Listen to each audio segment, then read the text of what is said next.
नमस्कार मित्रों, मैं श्रुति सिन्हा आगरा से national writers and cultural forum के इस ऑनलाइन साहित्यिक व सांस्कृतिक संध्या में मैं आप सभी को सादर नमस्कार निवेदित करती हूँ।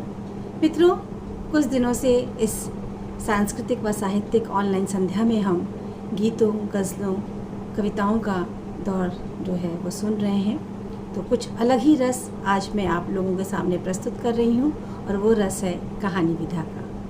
और मेरी कहानी का शीर्षक है अम्मा। अम्मा या माँ शब्द सुनते ही ममता का प्रतिरूप समक्ष खड़ा हो जाता है, पर वो तो पूरे जगत की अम्मा थी। बचपन से कुमुद पूरे मोहल्ले में बच्चा, जवान, बूढ़ा सभी के मुंह से उसके लिए अम्मा शब्द ही सुनते। अम्मा से भी उम्र में बड़े वृद्धजन भी उसे अम्मा ही कहकर बुलाते। अम्मा अपने नाम के अनुरूप ही सब पर समान ममत्व लुटाती रहती। कुमुद विवाह पश्चात पहली बार इतने लंबे समय के लिए मायके रहने आई थी। वह प्रतिदिन देखते कि अम्मा नियत समय पर पहले की तरह ही आ रही थी। उसने उस दिन अम्मा से पूछ ही लिया, अम्मा तुम्हारी कितनी उम्र होगी? वो बोली, क्या करोगी बिटिया उम्र जानकर? ऐसी उम्र किस काम की? मेरे सामने मेरे बेटा, बहू, पोता सब काल के गाल में समा गए। अब मैं ही बची हूँ, हो गई यही 75-76 साल।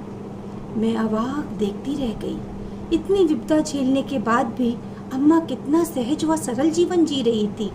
वह आज तक अपनी रोजी रोटी के लिए किसी के सामने भी न रोई न गिड़गिड़ाई। शुरू से ही वह घर घर में धोबिन का काम करती आ रही है। मेरे बचपन में वह उतनी ही बूढ़ी लगती थी जैसी मेरी जवानी में। बुढ़ापा व दरिद्रता वह अपनी किस्मत में लिखवा कर लाई थी। उसके सामने उम्र भी मानो ठहर गई थी। निष्काम भाव से वह आस पड़ोस के घरों का काम करती।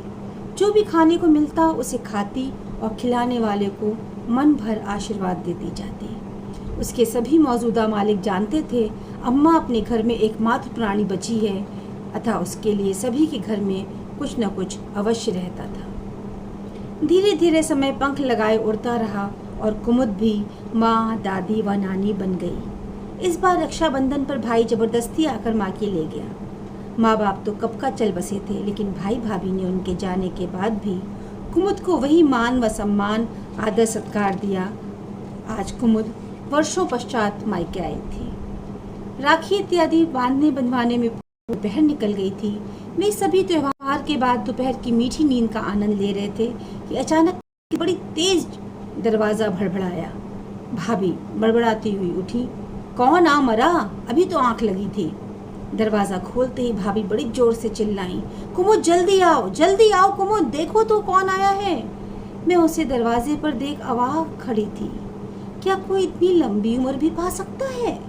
या अम्मा थी, पूरी तरह झुकी, सफेद सन बाल, चेहरा झुर्रियों से आवृत, पूर्णतः अंधी हो चुकी, कानों में बहरापन, लेकिन अभी भी दोनों पैरों से चलकर आकर खड़ी हो गई थी। मैंने उसे झिझोड़ते हुए पूछा, अम्मा तुम अभी तक जिंदा हो? कैसी हो? कहाँ रहती हो? गुजारा कैसे चलता है?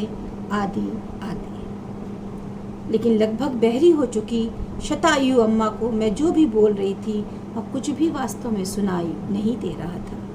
वह अनवरत बोले जा रही थी। काहू से पता चला कि बिटिया रानी मायके आ गई हैं, तो चलो मैंने सोचा मिलने वास्ते आ जाएं। अब बेटी घर आएगी तो माँ को तो आना ही होगा। भगवान जाने काहे को मुझे इतनी लंबी उम्र दे रखी है। मेरे सामने पैदा हुए लल्ला स्वर्ग को जा रहे हैं और मैं ऐती रहे। भाभी ने बड़े प्यार से उसे जी भर के खिलाया पिलाया, कपड़े लत्ते देकर विदा किया और अम्मा मन भर आशीष देते हुए फिर अपने किसी चहेते के पास चली गई। वाकई ईश्वर की लीला अपरंपार है। जो जीवन जीना चाहते हैं, समृद्ध हैं, भोगों को भरपूर जीने की चाहत है, उनके पास श्वासों की पूंजी नहीं है। और जो त्रस्त, बेहाल, भुखमरी, गरीबी, बीमारी से जूझ रहे हैं, उन्हें इतनी लंबी उम्र। सही है, प्रारब्ध के कर्मों का कर्जा तो इसी जन्म में चुकाना पड़ता है, जो अम्मा भी चुका रही है। ईश्वर के कर्मों का हिसाब किताब तो खैर वही जाने, पर मेरी उससे यही प्रार्थना है, अम्मा को अब तो मुक्ति दे दो, अम्मा को अब तो मुक्ति दे दो। बहुत बहुत पुनः आप सभी का आभार व्यक्त करती हूँ कि आपने पटल पे मेरी इस कहानी को सुना। नमस्कार।